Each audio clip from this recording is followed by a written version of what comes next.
వేణు అప్పుడప్పుడు టూర్స్కి వెడుతుండేవాడు. ఆయన టూర్కు వెళ్ళిన రోజు అదే రాత్రి తప్పకుండా వస్తానని చెప్పిపోయేవాడు. కానీ కొన్నిసార్లు రాలేకపోతుండేవాడు. అతడి కోసం రాత్రంతా ఎదురు చూస్తూ గడిపేదాన్ని. తెల్లారి అతడు కనిపించగానే రాత్రి అనుభవించిన బాధంతా క్షణంలో మటుమాయమైపోయేది. సారీ సౌజన్య, రాత్రి రావాలని ఎంత ప్రయత్నించినా లాభం లేకపోయింది. వర్క్ పూర్తయ్యేటప్పటికే బాగా రాత్రి అయిపోయింది. ఇంత రాత్రి ఎలా పడతారని అక్కడి మా సూపర్వైజర్ చాలా ఫోర్స్ చేశాడు. రాత్రంతా నిన్ను గురించిన ఊహలతోనే కంటి మీద రెప్పవేయకుండా గడిపాను. పాపం, ఇక్కడెవరో కంటి నిండా నిద్రపోయినట్టు. నాకు తెలుసు నువ్వు కూడా నిద్రపోవని, కానీ ఏం చేసేది, మనం చేస్తున్న ఉద్యోగం అలాంటిది. పోనీ రిజైన్ చేయమంటావా ఏమిటి? ఇంటికి వెళ్ళిపోయి హాయిగా అమ్మకు తోడుగా ఉంటూ వ్యవసాయం చూసుకుంటూ గడపవచ్చు.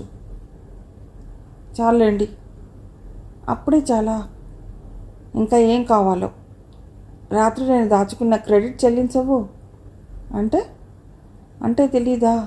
నువ్వు నాకు ఒక రాత్రి బాకీ పడ్డావు, ఆ బాకీ తీర్చవు. ఆయన అనేది ఏమిటో అర్థమై నవ్వుకున్నాను. నేను మీకు బాకీ పడ్డవేమిటి? వస్తారని రాక మీరే నాకు బాకీ పడ్డారు. దట్స్ రైట్ డియర్, కమాన్, ఇప్పుడే నీ బాకీ తీర్చేస్తాను అంటూ నా వెంట పడ్డారు. యూ సిల్లీ ఫెలో అంటూ బెడ్రూమ్లోకి పరిగెత్తాను. రోజులు హాయిగా గడిచిపోతున్నాయి. మా ఇంటి చుట్టుపక్కల ఉండే వాళ్లలో కొందరు ఫ్రెండ్స్ అయ్యారు.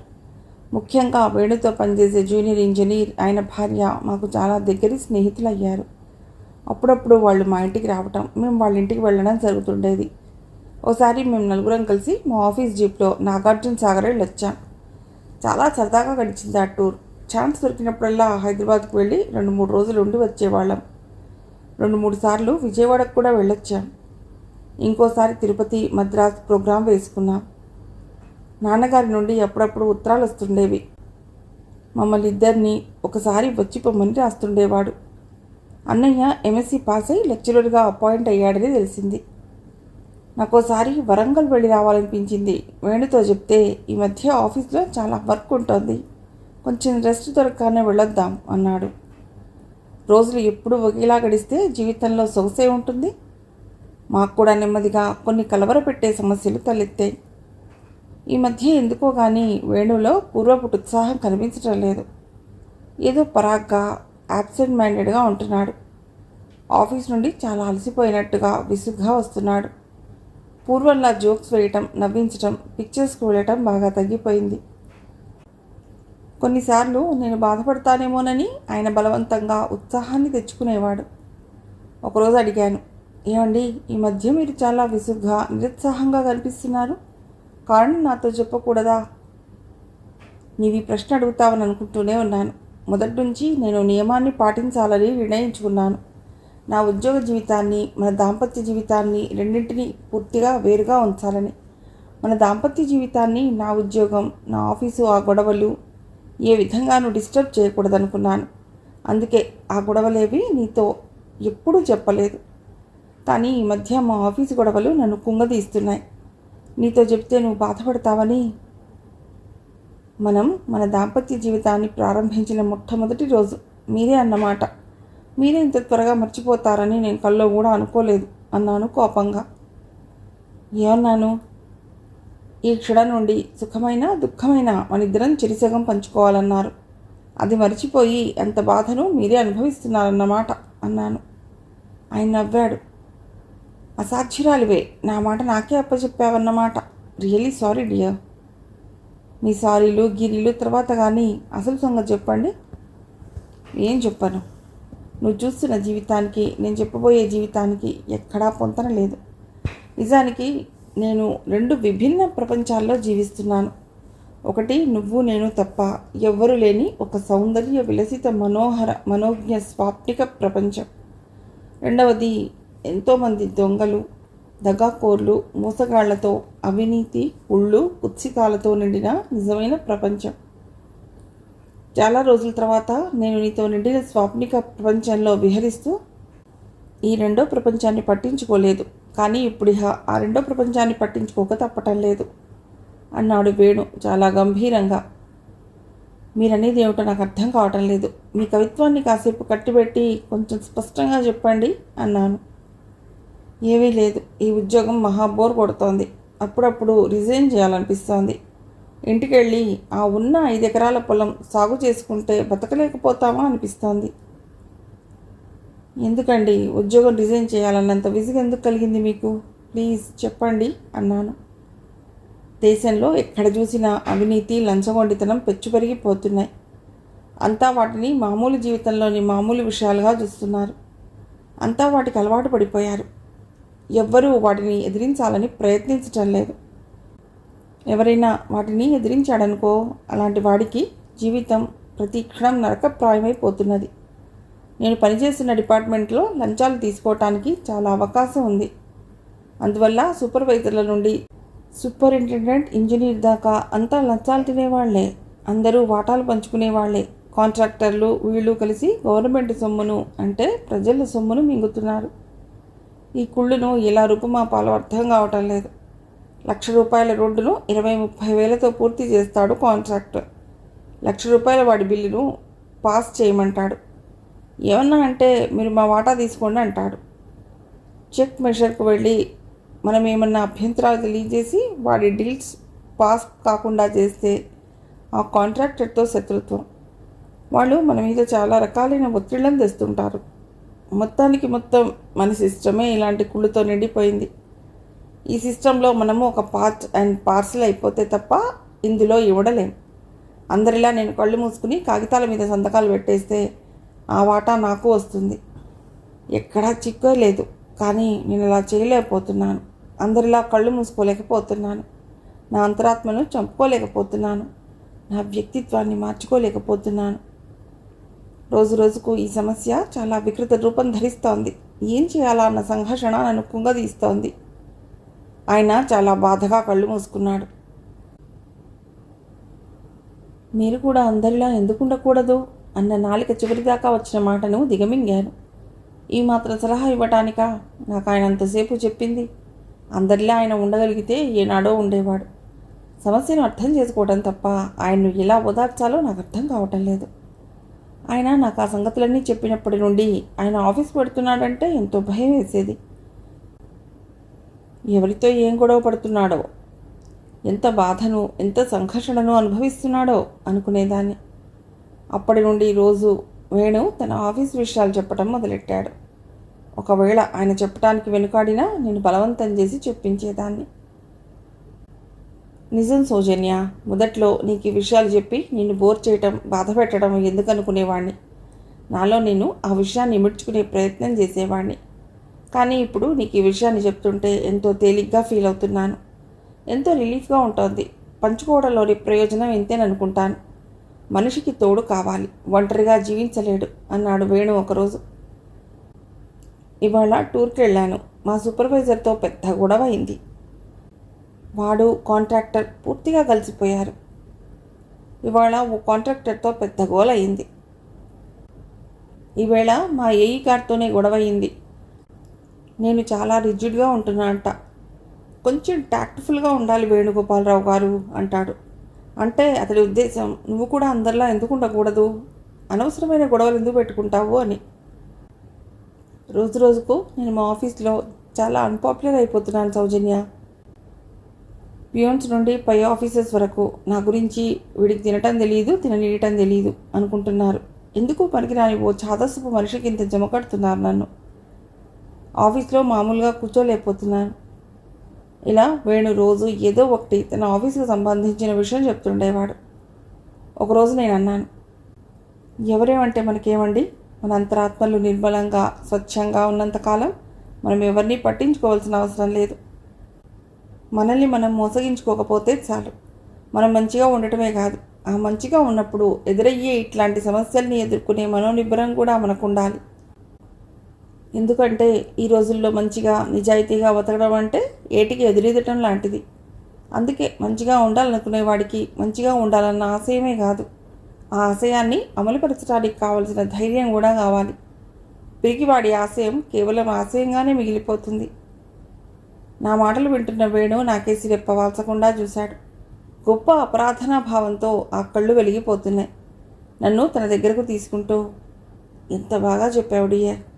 ఎక్కడో ఏ హిమాలయ పర్వత సానువుల్లోనో ఏ మరో ప్రపంచపు ఆవలి తీరంలోనూ ఉండవలసిన నా సౌందర్య దేవతకు ఇలాంటి విషయాలు తెలిసినంటే నాకు నమ్మశక్యం కాకుండా ఉంది అన్నాడు వేణు.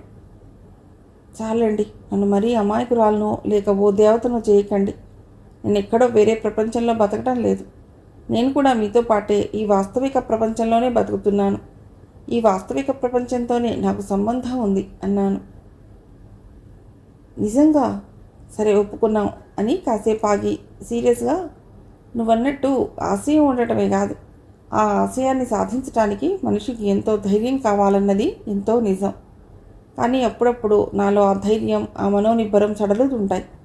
నేను అందరిలా ఉండక ఎందుకీ వేదన, ఎందుకీ సంఘర్షణ అనిపిస్తుంటుంది. కానీ ఏమైనా సరే నేను పిరికివాడిగా జీవించలేను. పిరికివాడిగా బతకడం కంటే నేను అతని నోరు మూసేశాను. ఇక చాలు, వంటలు చల్లారిపోతున్నాయి, హాయిగా భోంచేద్దురుగా రండి అంటూ వంటింట్లోకి దారి తీశాను.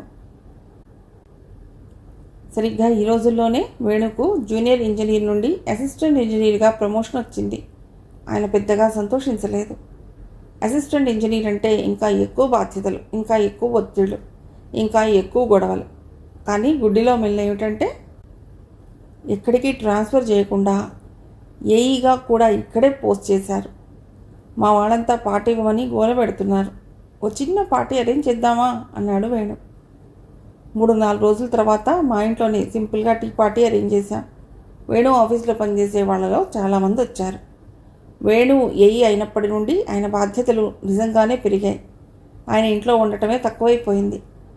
ఆయన చేయవలసిన టూర్స్ ఎక్కువైపోయాయి. ఆయన కోసం మా ఇంటికి ఎవరెవరో రావటం ఎక్కువైపోయింది. తన కోసమని మా ఇంటికి వచ్చే వాళ్లకు వేణు పదే పదే ఓ విషయం చెప్తుండేవాడు. ఆఫీస్కి సంబంధించిన ఏ పనైనా నన్ను ఆఫీస్లోనే కలుసుకోవాలని, పర్సనల్ విషయాల్లో తప్ప మిగతా ఆఫీసు పనులు ఏవైనా నన్ను ఆఫీస్లోనే కలుసుకోవాలని అనేవాడు వేణు. ఆయనలా ఎన్నిసార్లు చెప్పినా సరే ఆ వచ్చేవాళ్ళ తలకెక్కేది కాదు. ఆయన కోసమని ఇంటికే వచ్చేవాళ్ళు. మా ఇంటికి వచ్చేవాళ్ళలో చాలామంది కాంట్రాక్టర్లేనని వేణు చెప్పాడు.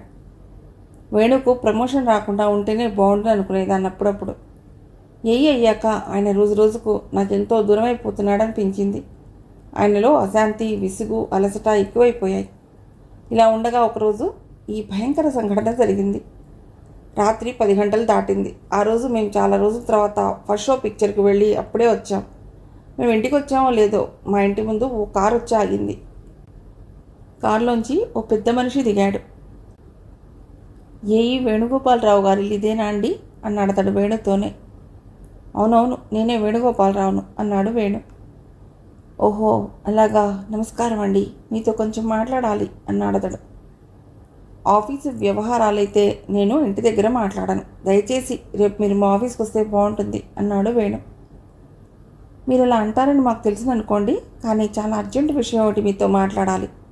5-10 నిమిషాల కంటే ఎక్కువ టైం తీసుకోను అన్నాడు అతడు. లోపలికి రండి అంటూ వేణు ఆయన్ను మా డ్రాయింగ్ రూమ్లోకి తీసుకొచ్చి కూర్చోండి అన్నాడు. నేను లోపల రూమ్లో ఉండి వీళ్ళేం మాట్లాడబోతున్నారోనని వినసాగాను. మీరు నా పేరు వినే ఉంటారు. నా పేరు వెంకటరెడ్డి. మన రెవెన్యూ మంత్రి గారు నాకు స్వయానా బావగారు అవుతారు. ఓహో అలాగా. మా బావమరిది ఒకడు కాంట్రాక్టర్గా పనిచేస్తున్నాడు. అదే ఆ వెంకటాయపాలెం రోడ్డు పట్టాడు ఈ మధ్య. అది మీ అండరీలోనే ఉంటుందిట. మీరు అప్పుడెప్పుడో చెక్ మెజర్కి వచ్చినప్పుడు చాలా అబ్సెషన్స్ చెప్పారట. అందువల్ల మా బిల్స్ అన్నీ ఆగిపోయాయి. మాకు చాలా అర్జెంటుగా డబ్బు కావాలి. దయచేసి ఆ బిల్స్ వెంటనే పాస్ అయ్యేట్టు చూడండి. క్షమించండి రెడ్డి గారు, ఆ రోడ్డు విషయంలో నేనేమీ చేయలేను. అసలు అక్కడ రోడ్డు అంటూ ఉంటే కదా ఏమన్నా చేయటానికి. మరీ మీరు అన్యాయంగా మాట్లాడుతున్నారు సార్. రోడ్డు వేయకపోవడం ఏంటి? ఉంది, కానీ మీరు అనుకుంటున్నట్టుగా లేదేమో. ఇదిగో చూడండి, సూపర్వైజర్ నుండి ఎగ్జిక్యూటివ్ ఇంజనీర్ దాకా అంతా మనవాళ్లే. మేము ఎట్లా చెప్తే అట్లా వినేవాళ్లే. మధ్యన మీరే చాలా ఇబ్బంది కలిగిస్తున్నారు. దయచేసి గొడవ పెట్టకుండా ఆ బిల్స్ శాంక్షన్ చేయండి. చూడండి వెంకటరెడ్డి గారు, మీరు పెద్దవాళ్ళు, తెలిసిన వాళ్ళు, దేశాన్ని బాగు చేయాల్సిన వాళ్ళు. మీరే ఇట్లా మాట్లాడితే నేనేం చేసేది చెప్పండి. ఈ ప్రొఫెషన్లో ఉండి ఇలా ధర్మసూత్రాలని వల్లించిన వాళ్ళని మిమ్మల్ని చూశానండి. అయినా ఈ డబ్బంతా దేశం కోసం కాకుండా మేమేమన్నా సొంతానికి వాడుకుంటున్నాం అనుకుంటున్నారా? రేపు ఎలక్షన్స్ వస్తున్నాయి. ఈ డబ్బంతా ఎలక్షన్స్ మీద ఖర్చు చేయబోతున్నాం. అంటే పేద ప్రజలకు పంచబోతున్నాం అన్నమాట. మీ అభ్యంతరం దేనికి? మామూలుగా మీ వాటా మీరు తీసుకోండి. పోనీ మీ విషయంలో దాన్ని కొంచెం ఎక్కువ చేస్తాం. ఇప్పటికైనా మీరు బాగుపడి మమ్మల్ని బాగుపడనీయండి. వెంకటరెడ్డి గారు, మీరు వెళ్ళవచ్చు. నన్ను కొనే ప్రయత్నం చేయకండి. ఇదివరకు చాలామంది ఆ ప్రయత్నం చేసి ఓడిపోయారు. మీరు ఆ వర్క్ లెక్క ప్రకారం చేస్తే ఆ బిల్స్ శాంక్షన్ చేయకపోవటం అన్న సమస్య లేనే లేదు. వెంటనే వెంకటరెడ్డి ఒంగోలు గిత్తలా హుంకరించాడు. ఎంత పొగర్రా నీకు! ఇంటికొచ్చిన నాలాంటి పెద్ద మనిషిని బయటకు వెళ్ళమని అవమానిస్తావా? ఆఫ్టర్ ఆల్ 4 రూపాయల జీతగాడివి. నువ్వు నన్ను ఇన్సల్ట్ చేస్తావా? నిన్నేం చేస్తాను చూడు అన్నాడు వెంకటరెడ్డి. ఏం చేస్తారో చేసుకోండి, అనవసరంగా నోరు పారేసుకోకండి అన్నాడు వేణు. ఏం చేస్తానా? రేపు ఈ పాటికి నిన్ను డిస్మిస్ చేయించి ఆ ప్లేస్లో ఇంకో ఏయిని తీసుకురాపోతే నా పేరు వెంకటరెడ్డి కాదు. రేపు ఈ పాటికి నువ్వు నీ పెళ్ళాం బజార్లో బిచ్చమెత్తుకోవాలి అని అరుస్తూ అతడు బయటికి వెళ్ళిపోయాడు. అతడి ప్రవర్తనకు నేను ఉడికిపోయాను. పరిగెత్తుకుని పోయి వేణు గుండెల మీద వాలిపోయాను. ఎందుకో నాకు కన్నీళ్ళు ఆగలేదు. వేణు నా తల నిమురుతూ, ఎందుకు కన్నీళ్ళు? ఈ మాత్రానికే. నాకు రోజు ఇలాంటి వాళ్ళు ఎందరో ఎదురవుతుంటారు. ఇలాంటి రోగ్స్ ఎందరో నన్ను ప్రత్యక్షంగానో పరోక్షంగానో బెదిరిస్తూనే ఉన్నారు. నాకు అలవాటైపోయింది. ఈ తిట్లకు దీవెనలకు చెల్లించడం మానేశాను. ఇలాంటి విషయాల పట్ల నా మనస్సును రాయి చేసుకున్నాను. మొదట్లో నేను కూడా చాలా సెన్సిటివ్గానే ఉండేవాడిని. ఎవడన్నా ఏదన్నా అంటే ఎంతో మానసిక హింసను అనుభవించేవాడిని. కానీ ఇప్పుడు అదంతా ఏమీ లేదు. నువ్వే చెప్పావుగా, మంచిగా ఉంటేనే సరిపోదు, అది మంచితనం వల్ల ఉత్పన్నమయ్యే ఇలాంటి సమస్యల్ని ఎదుర్కొనే మనోనిబ్బరం కూడా ఉండాలని. నా అర్థంగిగా నీకు కూడా ఇలాంటి వాటిని ఎదుర్కోవటానికి అలాంటి మనోనిబ్బరమే కావాలి. ఇలా బేలవైపోతే ఎలా చెప్పు అన్నాడు వేణు. ఆయన ఇంకా నా గుండెలకు హత్తుకున్నాను. ఎందుకో ఆ క్షణంలో ఆయన నాకు ఇంకా దగ్గరైపోయినట్లు అనిపించింది. కొన్ని మాటలు చెప్పటం ఎంతో సులువు, కానీ ఆచరించడం ఎంతో కష్టం. వేణు ప్రతిరోజు ఇవాళ మా ఇంట్లో ఎదుర్కొంటున్నటువంటి పరిస్థితిని ఎదుర్కొంటూ తన నిజాయితీని నిలుపుకుంటున్నాడంటే అతడిలోని ఔన్నత్యం అర్థమైంది. ఆ రోజు నుండి వేణును ఇంకా ఎంతో అపురూపంగా చూసుకోవటం మొదలెట్టాను. నాకు తెలియకుండానే అతడిని ఎంతో ఆరాధించడం మొదలెట్టాను. వేణు క్షణంసేపు కనబడకపోతే వణిగిపోయేదాన్ని. ఆయన ఆఫీస్ నుంచి లేటుగా వచ్చిన టూర్కు వెళ్ళినా నా గుండెలు గుబగుబలాడేవి. ఎక్కడ ఏ విపత్కర పరిస్థితిలో చిక్కుకున్నాడోనని విలవిల్లాడిపోయేదాన్ని. ఆయనకు ఎవరు ఏ ఆపద తలపెట్టారో ఆయన క్షేమంగా ఇంటికి వస్తాడా? ఆయన తనివి తీరా నా గుండెలకు హత్తుకుంటానా? అన్నీ మర్చిపోయి వేణు మళ్ళీ నా ఒడిలో నిద్రపోతాడా? ఇలా లక్ష అనుమానాలతో భయంకరమైన ఆందోళనలతో క్షణమొక యుగంగా గడిపేదాన్ని. ఆయన నాతో ఉన్న ప్రతి క్షణం ఎంతో విలువైందిగా భావించుకునేదాన్ని. ఆ క్షణం పోతే మళ్ళీ రాదన్నట్టుగా ఉండేది. ఆయన ఇంట్లోంచి బయటకు పెడుతున్నప్పుడు ఆయన్ను మళ్ళీ చూస్తానా అనిపించేది. ఏమిటో పిచ్చి, ఆయన నా దగ్గర లేని ప్రతి క్షణం నా మనసు ఆయనకేదో కీడుని శంకించేది. వట్టి బేలగా మారిపోయేదాన్ని. ఆ పాడు ఆలోచనలు నా మనసులోకి రానివ్వకూడదని ఎంతో ప్రయత్నించేదాన్ని. 15-20 రోజుల తర్వాత ఒకరోజు ఇంటికి వస్తూనే, ఒక శుభవార్త అన్నాడు వేణు. ఏమిటది అన్నాను. ఆయన చెప్పబోయేదేమిటో ఊహించడానికి ప్రయత్నించాను. మనకు కొత్తగూడెం ట్రాన్స్ఫర్ అయింది అన్నాడు వేణు. నిజంగా అన్నాను ఆశ్చర్యంగా. అది శుభవార్త అవుతుందో కాదో నేను తేల్చుకోలేకపోయాను. అవును, ఆ రోజు ఆ వెంకటరెడ్డి నన్ను ఉద్యోగంలోంచి డిస్మిస్ చేయిస్తానని ప్రతిజ్ఞ చేశాడుగా. డిస్మిస్ చేయించడానికి వాడి తరం కాలేదు, కానీ ట్రాన్స్ఫర్ మాత్రం చేయించగలిగాడు అన్నాడు వేణు.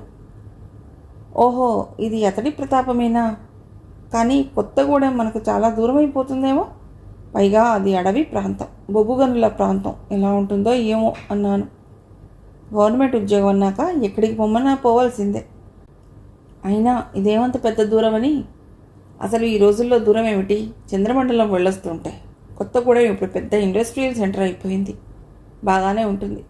మొదట నేను వెళ్ళి జాయిన్ అయ్యి ఇల్లు అది చూసి వస్తాను అన్నాడు వేణు. మళ్ళీ కొత్త ప్రదేశం, కొత్త పరిసరాలు, కొత్త మనుషులు, ఎలా ఉంటుందోనన్న ఆందోళన. ఈ ట్రాన్స్ఫర్ రావటం ఒక రకంగా మంచిదేననిపిస్తోంది. ఇక్కడ రోజు రోజుకు నా మీద ఒత్తిళ్లు ఎక్కువైపోతున్నాయి. కొత్త ప్లేస్కి వెడితే కనీసం కొంతకాలమైనా మన జోలికి ఎవరూ రారు అన్నాడు వేణు. కొంతకాలం పోయాక అక్కడ మాత్రం ఇలా జరగదని ఏముంది అన్నాను నేను.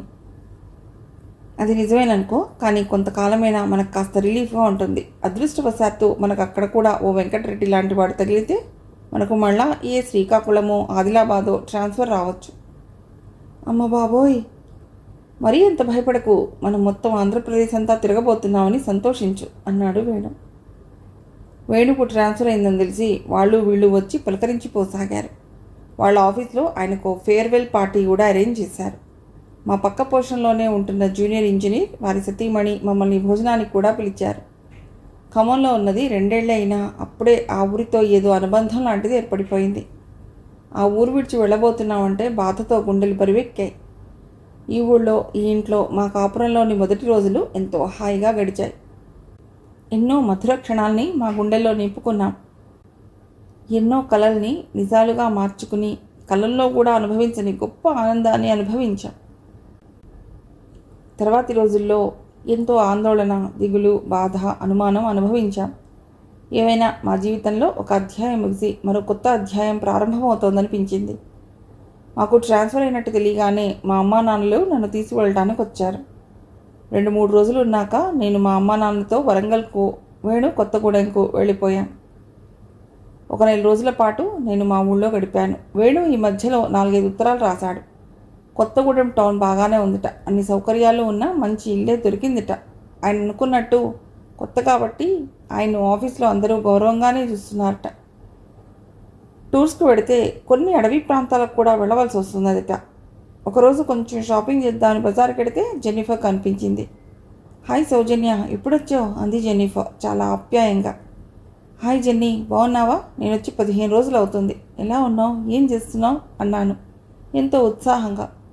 చాలా రోజుల తర్వాత జెన్నిఫర్ను చూడటం మనసుకి ఎంతో హాయిగా ఉంది. ఇక్కడ జెడ్పీ ఆఫీస్లో స్టెనో కమ్ టైపిస్ట్గా వర్క్ చేస్తున్నాను. ఏదో గడుస్తుంది. How you dear? పిల్లలెందరో అంది జెన్నిఫర్. పిల్లలు ఇంకా లేరులే, పోనీ కానీ మా ఇంటి దాకా వెళ్ళి మాట్లాడుకుందాం పదా అని జెన్నిఫర్ను మా ఇంటికి తీసుకొచ్చాను. ఉద్యోగం సంపాదించావు, అలాగే ఎవరినైనా చూసి పెళ్ళాడేయకపోయావా జెన్నీ అన్నాను దానికి కాఫీ ఇస్తూ. అందరూ నీ అంత అదృష్టవంతులు కారే, అకస్మాత్తుగా ఓ రాజేష్ ఖన్నా లాంటి వాడొచ్చి ఎగరేసిపోవటానికి అంది జెన్నిఫర్. నీకు వస్తాడులేవే, కనీసం ఓ శత్రుఘ్న సిన్హా అయినా అన్నాను. ఇద్దరూ నవ్వుకున్నాం. ఏమన్నా విశేషాలు చెప్పవే అన్నాను. నువ్వే చెప్పాలి అంది జెన్నిఫర్. నీ స్టెనో కమ్ టైపిస్ట్ లైఫ్ ఎలా ఉంటుంది? పర్వాలేదు, మా ఆఫీసర్ కొంచెం మంచివాడే. మన కృష్ణారావు లేడు, అది ఫ్రెండ్. సారీ, కృష్ణారావు ప్రసక్తి నీ దగ్గర తీసుకురావద్దు కదూ. పక్కన సీరియస్ అయిపోయింది జెన్నిఫర్. నేను నవ్వాను. పర్వాలేదు లేవే, చెప్పు. నువ్వెవరిని గురించి చెప్పినా వినటానికి నేను రెడీ. కృష్ణారావు విషయంలో నేను పూర్వంలా కోపగించుకోనులే అన్నాను. థ్యాంక్ గాడ్, నీలో ఈ మార్పు కలిగినందుకు చాలా సంతోషం. ఇక చెప్పు మీ హిప్పీ ఫ్రెండ్ గురించి.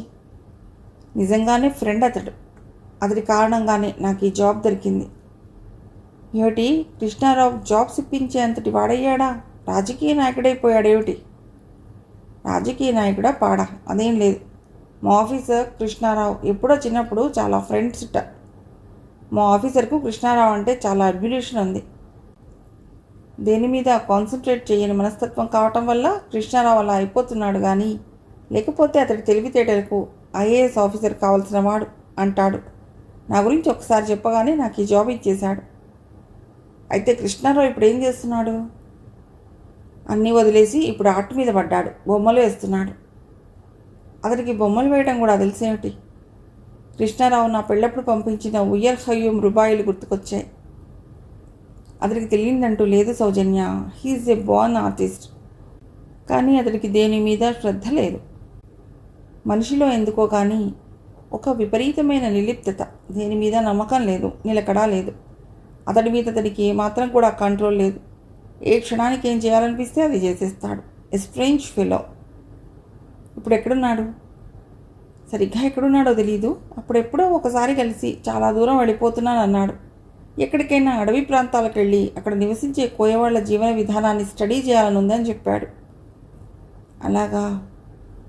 ఆ మధ్య కృష్ణారావు ఏం చేశాడో తెలుసా? వాళ్ళ తల్లిదండ్రులు అతడికి పెళ్లి చేస్తేనన్నా ఒకచోట కుదురుగా ఉంటాడని అనుకుని అతడికి పెళ్లి చేసే ప్రయత్నాలు చేశారు. అతడికి మొదటే తెలిస్తే పెళ్లికి ఒప్పుకోడని అతడికి చెప్పకుండానే అంతా నిర్ణయం చేసేశారు. ఆ అమ్మాయి కూడా చాలా అందంగానే ఉంటుందిట. ముహూర్తం నిర్ణయించేసి శుభలేఖలు కూడా అచ్చేయించేశారు. రేపు పెళ్ళనగా కృష్ణారావుకు తెలిసింది. వాళ్ళ నాన్న ఈ పెళ్లి చేసుకోమని, ఓ ఇంటివాడవై అందరిలా బతకమని కృష్ణారావును ఎంతో బదిమలాడటం. కృష్ణారావు చప్పుడు చడి చేయకుండా చక్కగా పెళ్లి కూతురు దగ్గరకు వెళ్ళాట. ఆమెతో, నేనెవరో ఎలాంటి వాడో నీకు తెలియదు, నువ్వెవరో నాకు తెలియదు. నేను నిన్ను ప్రేమించడం లేదు, నువ్వు నన్ను ప్రేమించడం లేదు. మన ఇద్దరి మధ్య పెళ్లి జరిగితే అది 2 శవాల మధ్య జరిగినట్టుగా ఉంటుంది అని చెప్పేసి చివరికి ఎవ్వరికీ కనబడకుండా ఇక్కడికి వెళ్ళిపోయాట. ఆ పెళ్లి జరగలేదట. నేను గాఢంగా నిట్టూర్చాను. Really a strange fellow. ఈ దేశంలో పుట్టవలసిన వాడు కాదు. వాళ్ళ తల్లిదండ్రులు అతడి మీద పూర్తిగా ఆశ వదులుకున్నారు. వాడు పిచ్చివాడని దేశం మీద వదిలేశారు. నాకు వెంటనే జెన్నిఫర్ను ఓ మాట అడగాలనిపించింది. ఇదిగో జెన్నీ, నిన్ను మాట అడుగుతాను, ఏమీ అనుకోవు. నువ్వేం అడిగినా నేనేమీ అనుకోను. కృష్ణారావు నువ్వు చాలా స్నేహంగా ఉండేవాళ్ళు కదా, నువ్వే కృష్ణారావుని ఎందుకు చేసుకోకూడదు? జెన్నిఫర్ మొహం చాలా సీరియస్గా మారిపోయింది. కొన్ని క్షణాల సేపు అదేమీ మాట్లాడలేదు. కళ్ళల్లో ఉబికి వస్తున్న కన్నీళ్లను అది దస్తీతో ఒత్తుకుంది. నాకు తెలుసు జెన్నిఫర్ కృష్ణారావును ప్రేమించింది, తనను తాను సంభాళించుకుంటూ జెన్నిఫర్ అంది. నాకు తెలుసు నువ్వు ఆ ప్రశ్న అడుగుతావని. కానీ నాకు అతడికి పెళ్లి జరగదు. ఎందుకంటే అతడు నన్ను ఎప్పుడూ ప్రేమించలేడు కూడా. కారణం నువ్వు సులభంగా ఊహించవచ్చు. అతడు నిన్ను ఏ క్షణాన చూశాడో అప్పటి నుంచి నిన్ను తప్ప ఇంకెవ్వరిని అతడు. దాని మాటను మధ్యలోనే తుంచేస్తూ, అతడి పిచ్చి కానీ నాతో ఒక్కసారి కూడా మాట్లాడలేదే. నేనేమిటో అతడికి తెలియదే. ఇందాక చెప్పావు చూడు, తనకు నిర్ణయించబడిన పెళ్లి కూతురు దగ్గరికి వెళ్ళి కృష్ణారావు నువ్వెవరో నాకు తెలియదని చెప్పాడని. నేను అతడికి అంతే కదా. నిజమేనేమో, కానీ ప్రేమ గుడ్డిది అన్న మాటలో కొంత నిజం ఉందనిపిస్తుంది. పోనీలేవే, లెటస్ చేంజ్ ది టాపిక్ అన్నాను. కొంతసేపు మా క్లాస్మేట్లో ఎవరెవరు ఏం చేస్తున్నారో ఎక్కడెక్కడ ఉన్నారో చెప్పుకున్నా. ఓ 2 గంటల తర్వాత జెన్నిఫర్ గుడ్ బై చెప్పి వెళ్ళిపోయింది. 4 రోజులు సెలవు పెట్టి వేణు వరంగల్కి వచ్చాడు. ఆ 4 రోజులు ఎంతో హాయిగా గడిచాయి. వేణు తన ఆఫీస్ కాంట్రాక్టర్స్, సూపర్వైజర్స్, లెక్కలు, కొలతలు, టోస్, ఫైల్స్ అన్నీ మర్చిపోయి ఎంతో హాయిగా ఉత్సాహంగా గడిపాడు. 2-3 పిక్చర్స్ చూసాం. అందరము కలిసి రామప్ప గుడికి వెళ్ళి ఎంతో హాయిగా గడిపొచ్చాం. వేణు ఎప్పుడు మా తమ్ముళ్ళని, చెల్లెళ్ళని, అన్నయ్యను ఏదో అంటూ నవ్వించేవాడు. ఆయన్ని చూసి మా అమ్మ నాన్నలు ఎంతో సంతోషించారు. ఆ 4 రోజులు 4 క్షణాల్లా గడిచిపోయాయి. రేపు కొత్తగూడెం బయలుదేరాలని వేణు చెప్పగానే నాకు చాలా దిగులు పట్టుకుంది. కడుపులో ఏదో భయం. మళ్ళీ మేమిద్దరం కలిసి ఈ ఊరు వస్తామా, ఇలా హాయిగా గడుపుతామా అనిపించింది. తెల్లవారి మా వాళ్ళందరూ స్టేషన్ దాకా వచ్చి మమ్మల్ని ట్రైన్ ఎక్కించారు. మేము డోర్నకల్లో ట్రైన్ మారి కొత్తగూడెం చేరుకున్నాం. కొత్తగూడెం నేను ఊహించినట్టుగా ఎక్కడ పెడితే అక్కడ నల్లగా బొగ్గు గుట్టలతో కనిపించకపోవటం నన్ను నిజంగా ఆశ్చర్యపరిచింది. టౌన్ చూడటానికి బాగానే ఉంది. మేము వస్తున్నట్టు వేణు మొదటే ఉత్తరం రాసినట్లున్నాడు. మా ఆఫీస్ జీప్ మా కోసం రెడీగా ఉంది. నాకు ఇల్లు నచ్చింది. అన్ని సౌకర్యాలు ఉన్నాయి. అది 3 పోర్షన్స్తో కట్టిన ఇల్లు. మధ్య పోర్షన్లో మేముంటున్నాం. మాకు కుడి పక్కనున్న పోర్షన్లో మా ఆఫీస్లోనే పనిచేసే అర్జున్ రావనే జూనియర్ ఇంజనీర్, ఆయన భార్య ఉంటున్నారట. ఎడమ పక్క పోర్షన్లో ఎవరుంటున్నారో ఎవరూ చెప్పలేదు. మా పక్కనుంటున్న జయ్యి గారి భార్య సుగుణ నాకెంతో నచ్చింది. ఆ అమ్మాయి ఎంతో అమాయకంగా మరీ ముగ్ధలా కనిపించింది. మేము రాగానే ఇదివరకే ఎంతో తెలిసినట్టుగా ఎప్పుడొచ్చారక్కయ్యా అంటూ వచ్చింది. ఇల్లంతా సదటంలో నాకెంతో సహాయపడింది. కొత్తగూడెంలో రోజులు హాయిగా గడిచిపోతున్నాయి. ఇక్కడ 2-3 మంచి థియేటర్స్ కూడా ఉన్నాయి. అప్పుడప్పుడు పిక్చర్స్కి వెళ్ళేవాళ్ళం.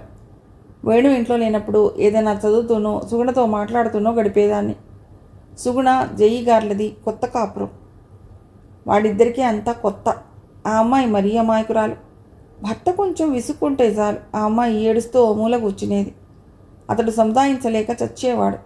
ఆ అమ్మాయి నేను దగ్గరకు పిలుచుకుని చాలా విషయాలు చెప్తుండేదాన్ని. ఆ అమ్మాయి కూడా నన్ను చాలా ఆత్మీయురాల్లాగానే భావించి నాతో అన్ని విషయాలు దాయకుండా చెప్పుకునేది. వేణు ఇక్కడికి వచ్చినప్పటి నుండి ఆఫీస్ గొడవలు ఏవి నాతో చెప్పటం లేదు. అంతా సవ్యంగానే గడిచిపోతుంది అనుకున్నాను. మా ఇంటి ఎదురు పక్కనున్న పోర్షన్ ఎప్పుడూ తాళం వేసి ఉండేది. అసలు దాంట్లో ఎవరైనా ఉంటున్నారా లేక ఖాళీగా ఉందా అన్న అనుమానం వచ్చింది. ఒకరోజు మాటల సందర్భంలో మా పని మనిషిని అడిగాను. మా పక్క పోర్షన్లో ఎవరైనా ఉంటున్నారా లేక ఖాళీగా ఉందా అని. దాంట్లో ఎవరో బ్రహ్మచారి ఉంటున్నాడని, అతడు నెలకి 20 రోజులు ఎక్కడెక్కడో తిరిగి వస్తాడని, వాళ్ళ ఇంట్లో కూడా తనే పనిచేస్తున్నానని చెప్పింది. కొత్తగూడెం వచ్చిన 2-3 నెలల తర్వాత మేము మా జేఈ దంపతులు కలిసి భద్రాచలం వెళ్ళొద్దామని మా ఆఫీస్ జీప్లోనే బయలుదేరాం. నాకు కానీ వేణుకు కానీ దేవాలయాలకు వెళ్ళాలని, పూజలు చేయాలని పెద్దగా ఏమీ ఉండదు. కానీ సరదాగా ఒక కొత్త ప్రదేశం చూడవచ్చు, ముఖ్యంగా గోదావరి చూడవచ్చునని భద్రాచలం ప్రోగ్రాం వేసుకున్నాం. ప్రయాణం హాయిగానే గడిచింది. గోదావరి మీద ఈ మధ్యనే కట్టిన ఈ బ్రహ్మాండమైన బ్రిడ్జి మీద పెడుతూ కింద ఉధృతంగా ప్రవహిస్తున్న గోదావరిని చూడటం ఎంతో ఉల్లాసంగా ఉంటుంది, ఎంతో ఎగ్జైటింగ్గా ఉంటుంది. ఆ థ్రిల్ని మాటల్లో వర్ణించలేం. భద్రాచలం ఊరు కానీ దేవాలయం కానీ నాకు ఏమంత గొప్పగా కనిపించలేదు. అక్కడ చెప్పుకోదగ్గ అందం ఏదైనా ఉంటే అది గోదావరే. దేవాలయం పైకి ఎక్కి కళ్యాణ మంటపం మీద నుండి చూస్తే మెలికలు తిరుగుతూ ఎండలో థళథళ మెరుస్తూ ఎంతో అందంగా, మనోజ్ఞంగా, కమనీయంగా కనిపించింది గోదావరి. దేవాలయం అంతా చూసి సీతారామ లక్ష్మణుల్ని దర్శించుకుని మెట్లు దిగుతుండగా అకస్మాత్తుగా మెట్లెక్కుతూ కృష్ణారావు కనిపించడంతో నేను స్తంభించిపోయాను.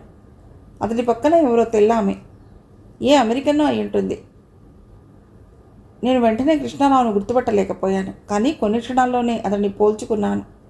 చాలా పెద్ద గడ్డం, ఆడదానిలా భుజాల దాకా వేలాడుతున్న జుట్టుతో ఏ 40-50 ఏళ్ల వాళ్ళలాగానో కనిపించాడు.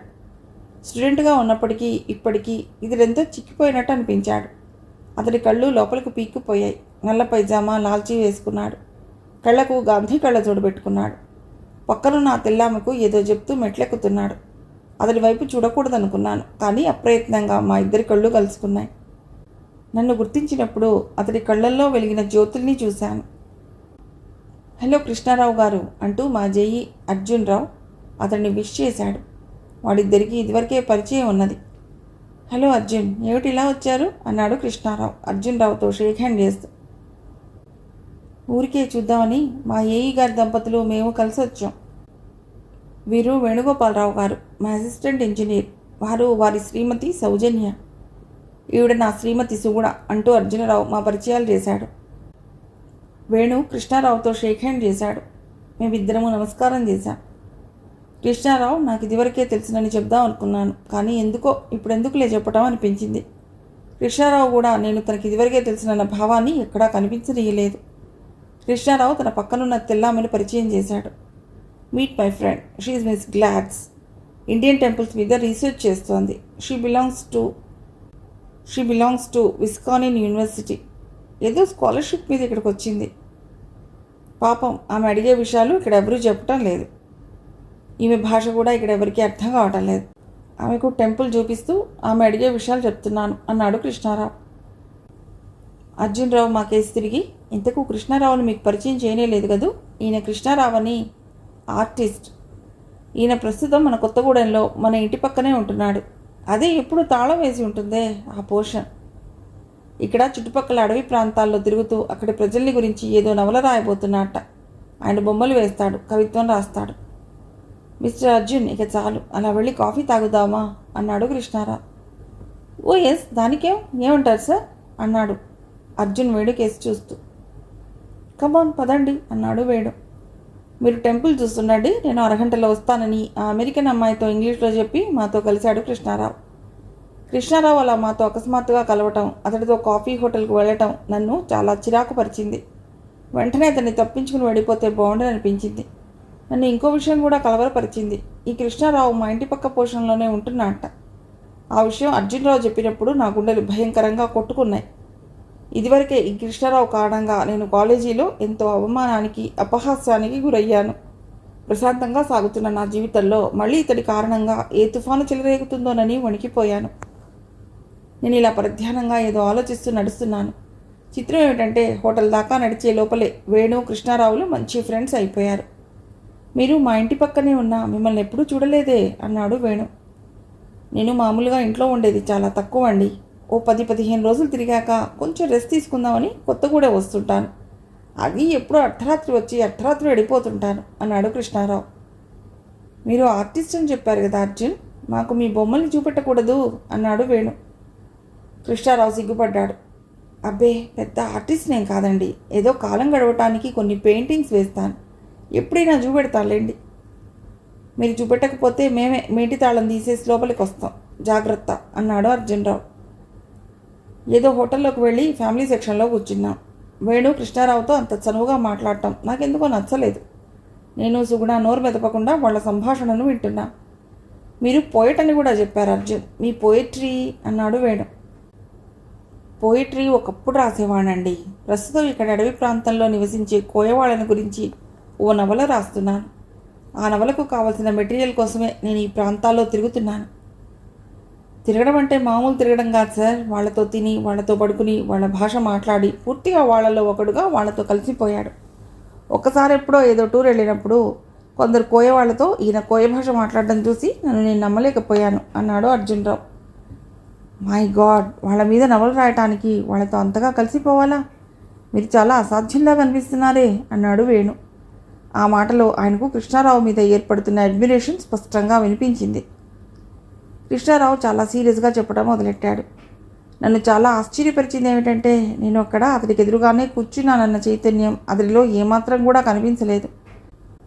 కానీ నాకు మాత్రం ప్రతి క్షణం కృష్ణారావు నా ఎదురుగానే ఉన్నాడన్న చైతన్యంతో కూడిన చిరాకు కలిగింది. నవల రాయడం అంటే చాలా సీరియస్ బిజినెస్ అండి. ఏవో కొన్ని అభూత కల్పనలతో నిండినది నవల కాదు.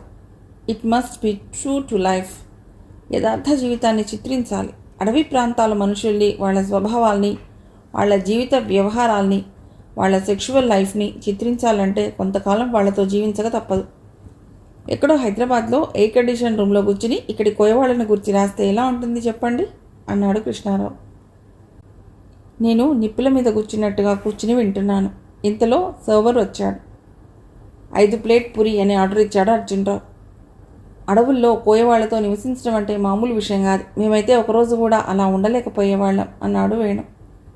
నాకు వాళ్ళతో నివసించడం చాలా ఎగ్జైటింగ్గా ఉందండి. నాకు ఈ సోకాల్డ్ ఆధునిక నాగరికత మీద, ఆ ఫ్యాషన్స్ మీద, ఆ ఆచారాల మీద చాలా అసహ్యం.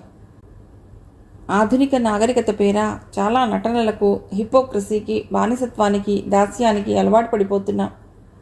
ఆధునికత పేర ఎంత కుళ్ళును, ఎంత క్రౌర్యాన్ని భరిస్తున్నామో ఎక్కడ చూసినా పోటీ, దోపిడీ, వంచన, దగా కనిపిస్తున్నాయి. వీటన్నిటికీ దూరంగా ఉంటూ ప్రకృతిలో లీనమై ఆ ప్రకృతిలో ఒక పార్ట్ అండ్ పార్సల్గా నివసిస్తున్న ఈ అడవి ప్రాంతాల ప్రజలంటే నాకెంతో ఇష్టం అన్నాడు కృష్ణారావు. కృష్ణారావు అంతసేపు మాట్లాడగా నేను వినటం అదే మొదటిసారి. అతడి కంఠం ఎంతో శ్రావ్యంగా ఉందనిపించింది. అతడు మాట్లాడే ప్రతి మాటలో ఎంతో నిజాయితీ, ఎంతో ఆత్మవిశ్వాసం, ఎంతో ఫీలింగ్, ఎంతో గంభీరత ధ్వనించాయి. అతడి మాటల్ని వేణు, అర్జున్రావులు ఎంతో సీరియస్గా వింటున్నారు. మీరు రాస్తున్న నవల ఎంతవరకు వచ్చింది అన్నాడు వేణు. చాలా వరకు అయిపోయిందండి. ఈ నవల పూర్తి కాగానే నేను అమెరికా వెళ్ళిపోదాం అనుకుంటున్నాను. అక్కడ ఒక పబ్లిషింగ్ సంస్థ నా నవలను పబ్లిష్ చేస్తోంది. వాళ్లకు నవల్లో చాలా భాగం పంపించేశాను అన్నాడు కృష్ణారావు. అయితే ఇంగ్లీష్లో రాస్తున్నారన్నమాట అడిగాడు వేణు. అవునండి, నవల పబ్లిష్ అయ్యాక ఎవరి చేతనైనా తెలుగులోకి అనువాదం చేయించాలి. అయితే చాలా వరకు అయిపోయిందన్నమాట అన్నాడు వేణు. చాలా వరకు అయిపోయిందండి. ఏ క్షణంలోనైనా ఫైనల్ ఇన్స్టాల్మెంట్ వాళ్లకు పంపించేయవచ్చు. ఈ నవలను నేను ఎక్స్పెరిమెంట్గా రాస్తున్నాను. థీమ్, క్యారెక్టర్స్ మొదలైనవేవి నేను మొదలై నిర్ణయించుకుని ఈ నవలను మొదలెట్టలేదు. నేను చూసిన వ్యక్తుల్ని, దృశ్యాల్ని అక్కడికక్కడే నా టైప్ రైటర్తో రాస్తున్నాను. కాలం కలిసి వస్తే ఈ నవలని ఓ న్యూ వే ఫిల్మ్గా తీయాలని కూడా కలలు అంటున్నాను అన్నాడు కృష్ణారావు కళ్ళు మూసుకుని. ఇంతలో సర్వర్ పూరీలు తెచ్చాడు. అందరూ తినడానికి ఉపక్రమించాం. కృష్ణారావు అలా చాలాసేపు చెప్తూనే ఉన్నాడు. నేను విని వినట్టు వింటున్నాను. పూరీలు తినడం పూర్తి చేయగానే కాఫీలు వచ్చాయి. ఆ కాఫీ ఆ క్షణంలో నా ప్రాణానికి ఎంతో హాయిగా తోచింది. వేణు, అర్జున్రావులు ఎంత పోట్లాడినా కృష్ణారావు చేతుల్లోకి పోయిన బిల్లును తీసుకోలేకపోయారు. కృష్ణారావే బిల్లు చెల్లించాడు. అంతా బయటకు వచ్చాం. Good bye sirs, good bye ladies అన్నాడు కృష్ణారావు. గుడ్ బై కృష్ణారావు గారు. మిమ్మల్ని కలుసుకోవటం, మీతో మాట్లాడటం ఒక మరచిపోలేని అనుభవం. మీరు రాస్తున్న నవల, మీ ఐడియాస్ చాలా కొత్తగా, ఆసక్తిదాయకంగా ఉన్నాయి. ఒక నిజమైన ఆర్టిస్ట్ను కలుసుకున్నందుకు ఎంతో సంతోషిస్తున్నాం. రోజు మా రొటీన్ లైఫ్తో విసిగిపోతున్న మాకు మీరు గడుపుతున్న జీవితంలో ఎంతో లైఫ్ ఉందనిపిస్తోంది. మా పక్కనే ఉంటున్నారుగా, అప్పుడప్పుడు వస్తుండండి. ఏమైనా ఈ ప్రయాణం మాకు కొత్త ఫ్రెండ్ సంపాదించి పెట్టింది అన్నాడు వేణు పరవశంతో. వేణు అర్జున్ రావులతో షేక్ హ్యాండ్ చేసి కృష్ణారావు వెళ్ళిపోయాడు. అతడు వెళ్ళాక చాలాసేపు వేణు అర్జున్ రావులు అతడి గురించే మాట్లాడుకున్నారు. కృష్ణారావు నాకు తెలుసునని, మా క్లాస్మేట్ అని, స్టూడెంట్గా ఉండే రోజుల్లో కూడా ఇలాగే ఉండేవాడని వాళ్ళతో చెప్దాం అనుకున్నాను. కానీ ఏదో అడ్డొచ్చింది. ఇంటికి వెళ్ళాక వేణుకొక్కడికే చెప్దాం అనుకుని ఊరుకున్నాను. చాలా అసామాన్యమైన వ్యక్తిలా కనిపిస్తున్నాడు. మరి ఇతడిలా తిరుగుతుంటే ఇతడికి డబ్బు ఎక్కడి నుంచి వస్తుంది అన్నాడు వేణు. అతడిది చాలా సింపుల్ లైఫ్. డబ్బు లేనప్పుడు డబ్బుతో అతడికి అవసరమే ఉండదు. డబ్బు చేతుల్లోకి వస్తే విపరీతంగా ఖర్చు పెడతాడు. అతడి పోయమ్స్ ఇండియాలోనూ ఫారెన్లోనూ చాలా పత్రికల్లో వస్తుంటాయి. ఆ పత్రికల వాళ్ళు ఇతడికి డబ్బు పంపిస్తుంటారు అన్నాడు అర్జున్. మరి ఇతడి తల్లిదండ్రులు ఇతడి మీద పూర్తిగా ఆశ వదులుకుని దేశం మీద వదిలేశారు. వాళ్లకు ఇతడికి ఏమీ సంబంధం లేదు. తల్లి తండ్రి అనే బంధాల్ని వదిలించుకుంటే తప్ప ఈ దేశంలోని యువతరం బాగుపడదు అంటాడతడు అన్నాడు అర్జున్. మర్చిపోలేని వ్యక్తి అన్నాడు వేణు. మీరిక అతన్ని కాసేపైనా మర్చిపోతే మేము బతికి బయటపడతాం అన్నాను నేను కసిగా. సారీ డియర్, మీరు చాలా బోర్ అయిపోయి ఉంటారు. ఇక్కడ చూడటానికి ఇంకేమైనా ఉందా, వెళ్ళిపోవటమేనా అన్నాడు వేణు. ఇంకేమీ లేదు, వెళ్ళిపోవటమే అన్నాడు అర్జున్రావు. జీపెక్కి కొత్తగూడెం బయలుదేరాం. ఆ ప్రయాణం అలా గడుస్తుందని కల్లో కూడా అనుకోలేదు. ఎక్కడి కృష్ణారావు, ఎక్కడి భద్రాచలం? ఏనాడో మర్చిపోయిన కృష్ణారావు ఈనాడు ఇలా మళ్ళీ నా జీవితంలోనికి ప్రవేశిస్తాడనుకోలేదు. ఇంటికి రాగానే వేణుతోనైనా కృష్ణారావు నాకు ఇదివరకే తెలుసునని చెప్దాం అనుకున్నాను. కానీ అప్పటికే బాగా అలసిపోయాం. పైగా కృష్ణారావు నాకు తెలుసునని చెప్తే కాలేజీలో జరిగిన ఆ గొడవలన్నీ చెప్పాలి. అదంతా వేణుతో చెప్పడం నాకేమాత్రం ఇష్టం లేదు. కాలేజీలో జరిగిన ఆ గొడవలన్నీ ఓ పీడకల అనుకుని మర్చిపోయాను. మిగిలిన కథ తర్వాతి భాగంలో.